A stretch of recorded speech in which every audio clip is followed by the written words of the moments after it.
Hello friends, welcome to రాస్లాస్ kitchen. ఈరోజు మనం పాలకూర, మెంతి కూర, ఆలుగడ్డ కర్రీ ఎలా చేయాలో చూద్దామండి. ముందుగా ఒక బౌల్ కడాయి పెట్టుకొని అందులో ఆయిల్ వేసి ఆనియన్స్ వేసి ఫ్రై చేసుకోవాలి. ఆనియన్స్ ఫ్రై అవుతుంటాయి. ఇప్పుడు పాలకూర, మెంతి కూర సన్నగా కట్ చేసుకొని కడిగి పెట్టుకోవాలి. ఆలు కూడా కట్ చేసి పెట్టుకోవాలి.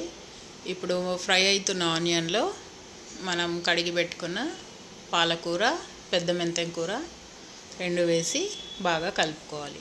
ఒక 4-5 పచ్చిమిర్చి కూడా వేసుకోవాలి ఫ్రెండ్స్. టేస్ట్ చాలా బాగుంటుంది, ఒకసారి ట్రై చేయండి. ఇప్పుడు ఆలు కూడా వేసేయాలి.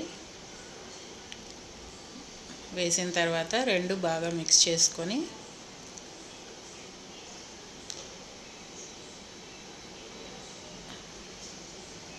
ఇప్పుడు అందులో ఒక 1/2 టేబుల్ స్పూన్ అల్లం వెల్లుల్లి పేస్ట్, కొద్దిగా పసుపు,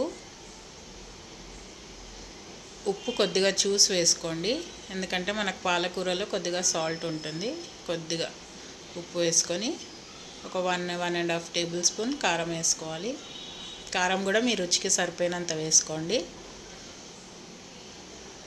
5 నిమిషాలు మ్యాక్సిమం, ఈజీగా అయిపోతుంది ఫ్రెండ్స్.